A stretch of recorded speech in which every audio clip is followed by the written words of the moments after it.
ఏనుక్షభావంబు నెరిగింతు వినుము. ఏన బ్రహ్మంబను ఏన యాత్ముడను ఏన ఈశ్వరుడను ఏన ముక్తుడను.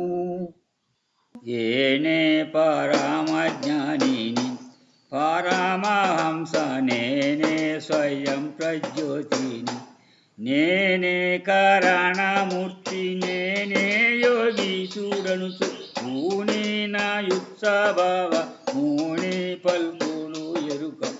ఏనే పరమజ్ఞానిని పరమహంస నేనే స్వయం ప్రజ్యోతిని.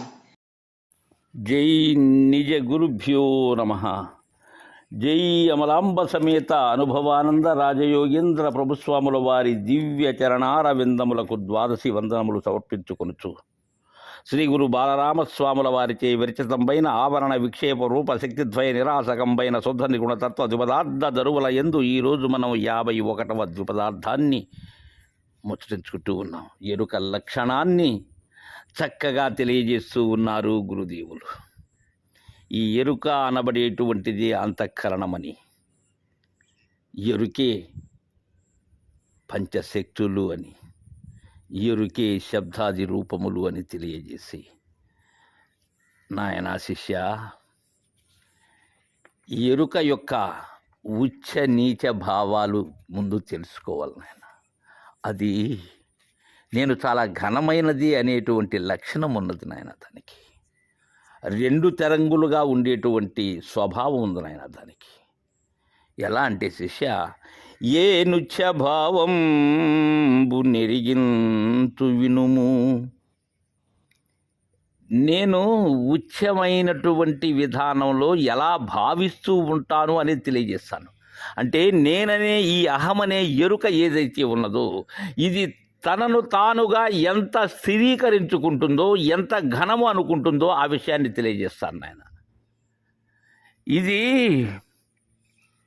సర్వజ్ఞత్వాది గుణములు నాకు కలవని తనకు తాను ఆపాదించుకొని తానే ఘనమైనది అనేటువంటి విధానంలో దీని యొక్క నడక ఉంటుంది నాయన.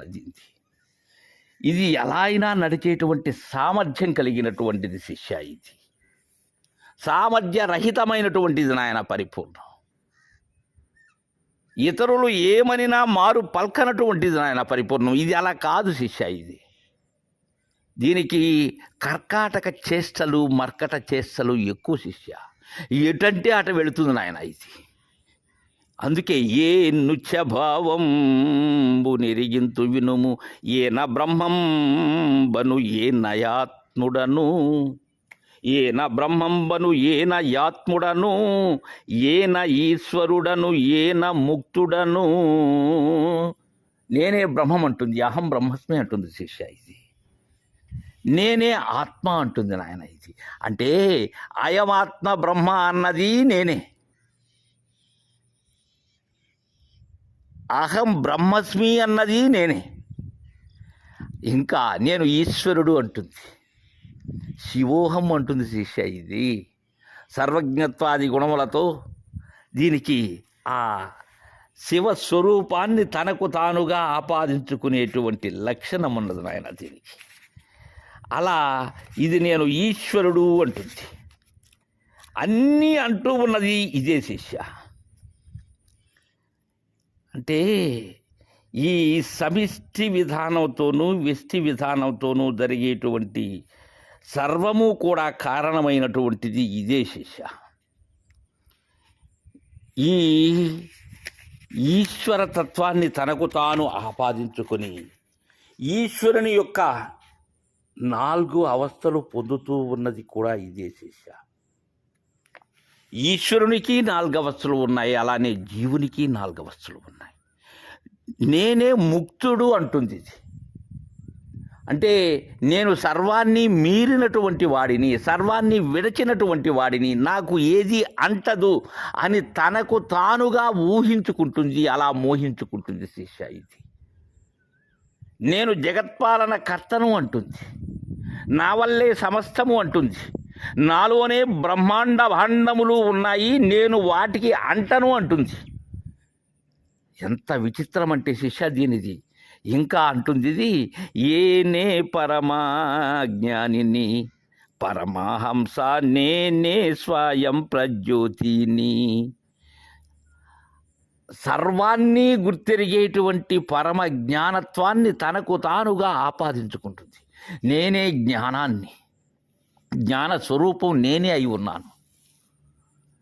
సర్వాన్ని కూడా నా అధీనంలో ఉంచుకుని ఉన్నాను. నా చేతనే సర్వము జరుగుతూ ఉన్నది. నేను అన్నిటినీ ఎరుగుతున్నాను. నేను సర్వజ్ఞుడను అనేటువంటి పరమ జ్ఞానత్వాన్ని తనకు తాను ఆపాదించుకుంటుంది. ఇంకా నేనే పరమహంసను అంటుంది. క్షీర నీరములుడు వేరు చేసేటువంటి హంసస్వరూపము అంటుంది. ఇక లోగా ఏదైతే సోహం అనబడేటువంటిది ఉన్నదో దానిని మీరిన పరమహంస తత్వాన్ని ఆపాదించుకుంటుంది. అలా పరమహంసగా పరివ్రాజకత్వంతో తన్ను తానుగా అధికుడు అనుకుంటుంది. నేను దేనిని అంటని వాడను అనుకుంటుంది. నేనే స్వయం ప్రజ్యోతిని అంటుంది. జ్యోతి స్వరూపాన్ని నేనే అంటుంది. నేను స్వయంభూను అంటుంది. నాకెవరూ కర్త లేరు అంటుంది. నేను దేదీప్యమానముగా ఎల్లప్పుడూ ప్రకాశమానమైనటువంటి వెలుగును అనేటువంటి భావన తనకు తానుగా ఆపాదించుకుంటుంది. ఇంకా శిష్య, నేనే కారణమూర్తి నేనే యోగీశుడనుచు, పూనీన యుచ్ఛభావ మూని పల్కును ఎరుక. కారణం నేనే, కారణమూర్తి స్వరూపాన్ని నేనే అంటుంది. త్రిమూర్తుల యొక్క ఏక స్వరూపాన్ని నేనే అంటుంది. గాయత్రిని నేనే అంటుంది. ఇక నేనే యోగీశుడు అంటుంది. యోగములో ముక్తికాంత సంయోగము చెందుతూ తన్ను తాను మరచేటువంటి యోగీశ్వరుడను నేనే అంటుంది శిష్య. అలా పూనీన యుచ్ఛభావముని అలా తనకు తానుగా పూనుతుంది. తనకు తానుగా ప్రయత్నం చేస్తుంది. తనకు తానుగా అలా వర్తిస్తుంది. ఏది ఏ భావంతో సర్వజ్ఞత్వాది గుణమైనటువంటి ఉచ్చ స్థితిలో తనను తానే ఘనంగా భావించుకొని అలా పలుకుతూ ఉంటుంది శిష్య ఈ ఎరుక. పూనీన యుచ్ఛభావ మూని పల్కును ఎరుక, ఏనే పరమ జ్ఞానిని, పరమహంస నేనే స్వయం ప్రజ్యోతిని అంటుంది శిష్య. ఇది ఇలా సర్వజ్ఞత్వాది గుణాల్ని తనకు తను ఆపాదించుకునేటువంటి లక్షణం ఈ ఎరుకకి ఉన్నది అని మనకు బాలరామ పండితుల వారు స్పష్టతగా తెలియచేశారు. తరువాత ఎరుక తన్ను తానుగా నీచభావంగా ఎలా అంటుందో రేపటి చూపతార్థంలో తెలుసుకుందాం. జై గురుదేవ్.